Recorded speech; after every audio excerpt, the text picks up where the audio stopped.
Right, we're going to have a look at the stories that are making international headlines this morning, aren't we? And we're starting with the Wall Street Journal today because it's leading with the US government shutdown, which could be a blessing in disguise, at least for some investors, as it presents buying opportunities. Now, Gulf News says Asia-Pacific leaders have called for a fight against protectionism at the APEC summit as growth slows in parts of the region. Now, here in the UK, a former government minister has disclosed to The Guardian that cabinet ministers and members of the National Security Council were in, quote, utter ignorance of the data gathering programs run by British and American intelligence agencies that were revealed, of course, by the American Edward Snowden. US at odds with Europe over cloud computing. That's the headline in today's International Herald Tribune. It says the European Parliament is fiercely debating digital privacy as the impact from the snooping scandal continues. The FT reports that the Chancellor, or Finance Minister, George Osborne, has sought clearance from the EU to split the Royal Bank of Scotland into a good and a bad bank. The Independent runs with a storm gathers at the Winter Games as reports of widespread corruption and violations of workers' rights emerge ahead of next year's Winter Olympics in Russia. And the Daily Mirror leads with Malala Yousafzai, who was shot by the Taliban a year ago this week, being presented with a Pride of Britain Award by David Beckham. Well, we're joined by Mark Davies, CEO of strategy consultancy at Camberton. Good morning, Mark. Good to see you. Sally. Hi. Right, let's start then with the Wall Street Journal and proof, perhaps, if it were needed, that every crisis does indeed present an opportunity. You've taken the words out of my mouth. If there is a default, there's going to be plenty of opportunity to be buying at far lower levels than this, clearly. So I think this story is quite early to be running it.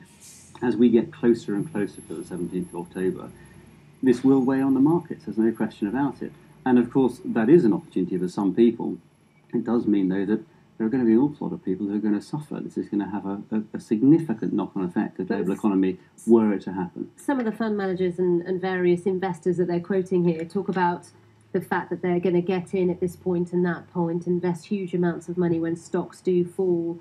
I think some of them, though, aren't wanting a default, are they? They're thinking prior, in the run-up, when we get to the 11th hour and it looks like the deadlock isn't being sorted out, these markets will be turbulent. They'll be up and down, won't they? Of course they will. I mean, we've seen the fall overnight in Asia of 1%, and they're talking here about if it falls 2%, they want to buy in. Well, half of that's happened already.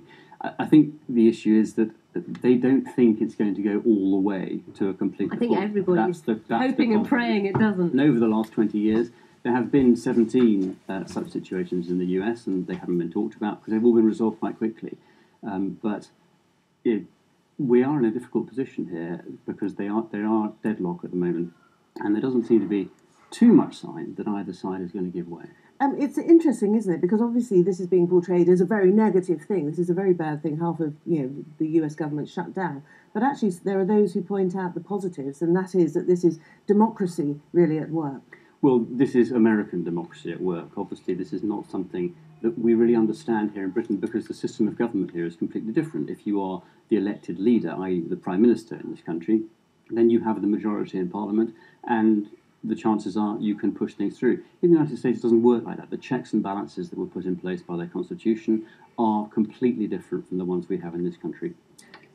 Now, moving on to Gulf News in the business section, because these stories are related, of course, because President Obama, the rock star of APEC, we need to explain that acronym, I think. Sal, you can do that. He's not attending this very important meeting in Indonesia because he's staying home to deal with that domestic crisis. But Sal, you do tell us what APEC stands for, and then you can ban the acronym. Well, it's the Asia-Pacific Economic Cooperation, isn't it? And it's the various nations, 12-nation trade pact is under discussion. The Trans-Pacific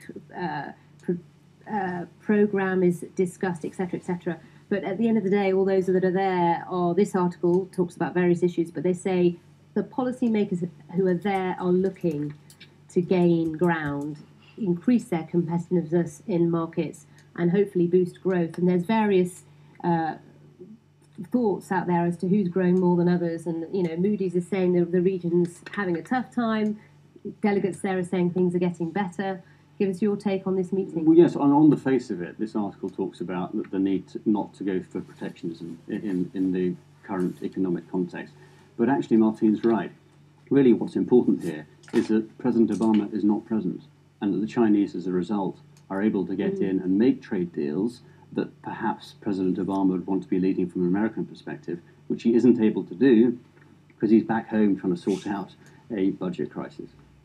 Now let's have a look at The Guardian. And why don't we link these two? Because I think Yes, they're of quite course. similar, aren't they? You've got The Guardian, Chris Huhne, former Cabinet Minister, disgraced Cabinet Minister, it must be said, he spent time in jail, revealing something that many members of government, of the Cabinet, didn't know about perhaps one of the most covert operations being carried out by the British government in cahoots with the US government. On the one hand, does that matter? And then you've got the International Herald Tribune, which is talking about digital privacy and cloud computing, which I'd like you to explain as well. Yeah, and on the face of it, these are two stories about the same sort of thing. Of course, for a UK audience, there is an underlying story on the Huhne one, because you have this cabinet minister who's trying to rebuild his reputation, and he's been trying to do it through The Guardian. He's reverted to journalism, which was his former career, and he's making all sorts of comments. What for me is interesting with the Huhne one is that he was a member of the National Security Council rather than that he was a cabinet minister, because I wouldn't expect the cabinet to know every single part of what is going on. He was the Energy and Climate Change Secretary, so it wasn't the first thing on his agenda. As a member of the National Security Committee, in contrast, you might have expected him to know it. And it does open up the wider debate, and that is the one that's brought in by the International Herald Tribune about cloud computing. Cloud computing is when you store your data rather than on your computer somewhere up on the cloud, as they talk, but actually it's probably on some massive server in California. And the concern is that the Americans can get access to the servers in California in the way that they couldn't into your computer at home. Now, I think the reality is, if you're connected to the internet and they want to get access to your computer It's at home, gonna happen, they isn't can it? get access to your computer at home. So, I'm not sure that cloud computing is going to make a huge difference. I don't think that we're under any less threat, if we're under a threat, by virtue of the cloud than we are on our home machines. Now, we're running out of time, so should we skip over the Financial By Times? all means, by all Can means. we? Osborne laying ground at EU for RBS split. It'll be talked about in the days ahead. All right, good bank and bad bank. All right, fine. But let's move on then to The Independent and that picture of Vladimir Putin raising the Olympic torch aloft, and as it starts its journey around, it's the longest journey ever of the Olympic torch, apparently. Is that right? Well, it has got 11 time zones to cover if it goes across the whole of Russia, so I suppose that's hardly surprising.